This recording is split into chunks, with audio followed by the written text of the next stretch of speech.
Salut les Bladers, c'est Ryuk. Aujourd'hui, on va se faire l'unboxing de la première toupie de la saison Beyblade Burst BU. En avril, la marque japonaise Takara Tomy a lancé la saison 7 de Beyblade Burst. Pour la première fois, une nouvelle saison de toupie est annoncée, sans série associée. La série s'achève donc avec la fin de la saison 6 Beyblade Burst Dynamite Battle. D'ailleurs, cette saison 7 reprend le DB Layer System de la saison précédente. Le produit qui inaugure cette nouvelle saison est un booster qui contient une nouvelle évolution de Belial, qui se nomme Divine Belial. Elle est composée du layer Divine Belial 3, du disque Nexus et du driver Adventure.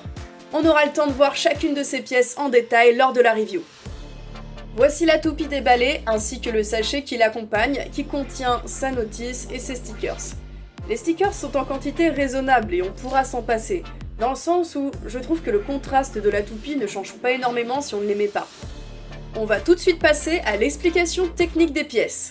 Pour le DB Core, on retrouve Belial 2, celui qu'on avait avec Dangerous Belial.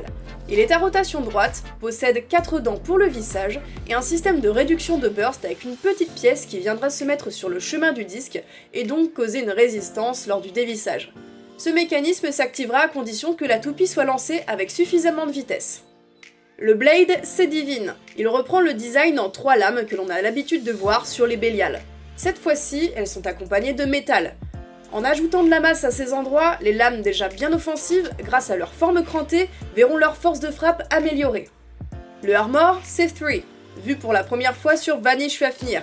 Il a la particularité d'avoir sa masse accentuée sur 3 points, 2 d'un côté et 1 de l'autre, ce qui induira un léger déséquilibre au layer, et donc un mouvement de précession à la toupie.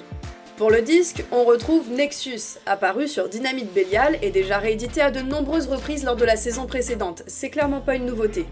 En tant que DB disque, avec sa forme ABC, il pourra s'adapter sur une toupie du DB Layer System en mode haut et en mode bas. Le driver en revanche, lui, est nouveau. Il s'agit de Adventure. Physiquement, il ressemble un peu à Aventure, il possède à son extrémité une pointe plate. Celle-ci est assez fine, donc elle permettra un minimum de mobilité à la toupie sans lui faire perdre trop d'endurance. Autour, il y a une pièce en plastique montée sur ressort. Elle devrait permettre à la toupie de rattraper son déséquilibre si elle penche trop. Après, vu la forme et la finesse, je ne sais pas si ça fonctionnera vraiment comme ça. Il n'y a que les tests de match qui pourront nous le montrer. Niveau raideur du ressort, malgré qu'il ne soit pas d'âge, je le trouve mine de rien assez dur. On va à présent assembler la toupie.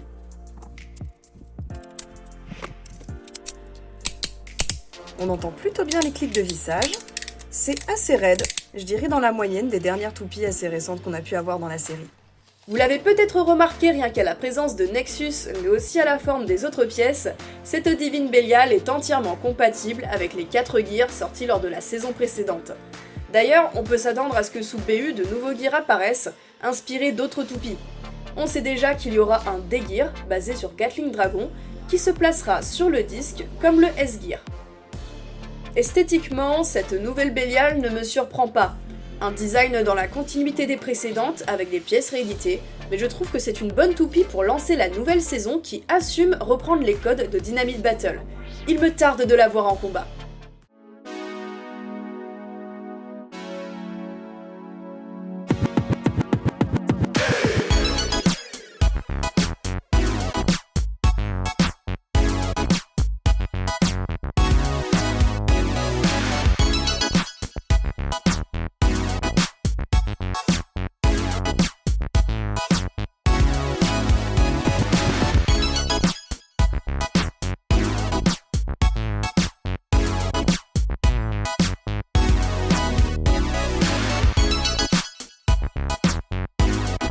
C'est parti pour les battles de test. Le premier adversaire de Divine Belial ne sera autre que Prominence Phoenix Taper de Universe, toutes les deux en mode bas.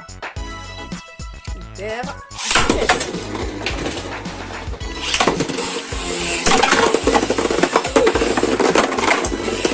Et c'est une première éjection.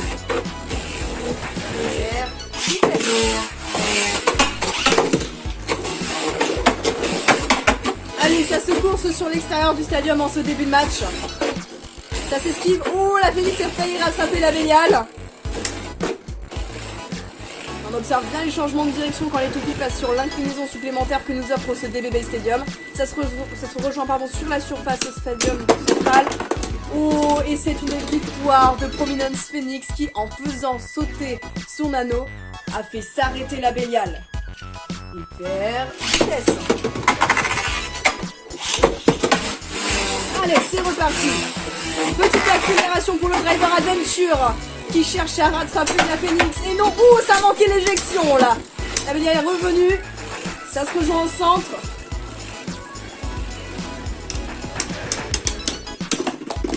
Et encore une fois, même cas de figure, la Phoenix qui, grâce à son armor qui saute, a fait s'arrêter la Bélial. Hyper vitesse. Et c'est reparti. Allez, un petit assaut manqué pour Bélial. Ça a manqué la sortie là, il aurait fallu un petit peu plus de vitesse. Allez, ça se tourne autour, la Phoenix a pris le centre. Et c'est un nouveau point pour Prominence Phoenix. Le prochain adversaire de Divine Bélial n'est autre que Astral Spriggan, en rotation droite avec sa pointe de type endurance. Hyper vitesse.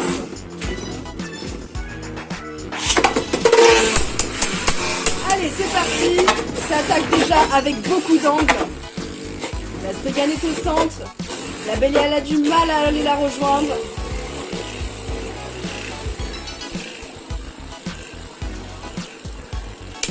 Et si ça se tape, et malheureusement le premier point est pour Spriggan. Vitesse.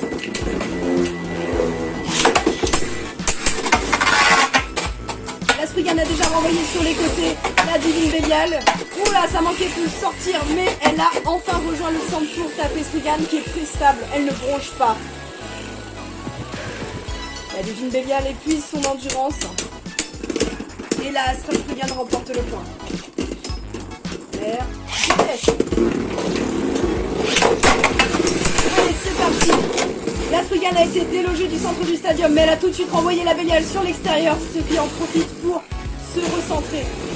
Et voici que la Bélial n'arrive plus à atteindre la Spriggan qui est au centre. Et c'est encore une fois une victoire pour Spriggan. Voilà les Bladers, c'est ici que s'achève la vidéo de review et de test de Divine Bélial. Avant de conclure, j'aimerais revenir sur certains points.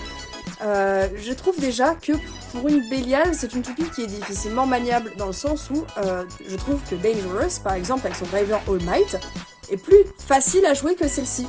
Et je pense que c'est notamment dû au driver Adventure. J'avais du mal à le cerner quand j'ai fait la review, mais là avec le test, ça se confirme.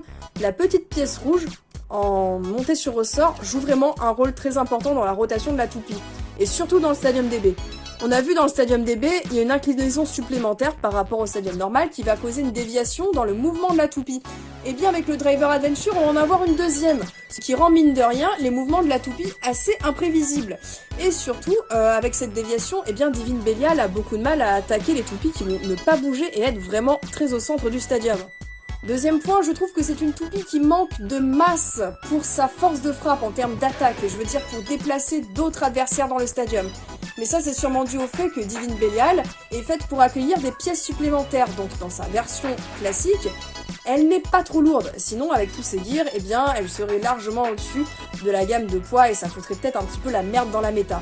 Donc déjà à voir ce que ça pourrait donner avec le F-Gear qui a tendance à donner un petit côté un peu plus compact et beaucoup plus de force de frappe au layer. Et ensuite, alors le dernier point, c'est que je trouve que c'est une toupie qui a très peu d'endurance pure. Qu'est-ce que j'entends par endurance pure? En fait, c'est tout simplement le temps de rotation de la toupie quand on la lance toute seule dans le stadium, sans autre perturbation que celle du frottement de l'air et du stadium. Et là, je sais pas si c'est la synergie du combo ou juste le Driver Adventure, mais je trouve que c'est une toupie qui ne tourne pas très longtemps. Donc ça va être vraiment une toupie d'attaque qu'il va falloir jouer très vite et très bien. Et je la déconseille du coup face à des toupies qui se centrent très vite dans le stadium, parce que du coup avec les déviations de son mouvement, eh bien la Bélial a vraiment du mal à attaquer les toupies qui ne bougent pas. Et vu qu'elle tourne pas très longtemps, elle s'épuise. Donc à voir ce que ça peut donner avec d'autres gears en combo ou face à des adversaires plus mobiles, je pense qu'elle s'en sortirait beaucoup mieux. Voilà, sur ce c'était Ryuk, j'espère que vous avez apprécié la vidéo, n'hésitez pas à me donner votre avis, que ce soit sur la vidéo ou sur la toupie, en commentaire. Comme d'hab, ce fut un plaisir de partager ça avec vous, et je vous dis à plus!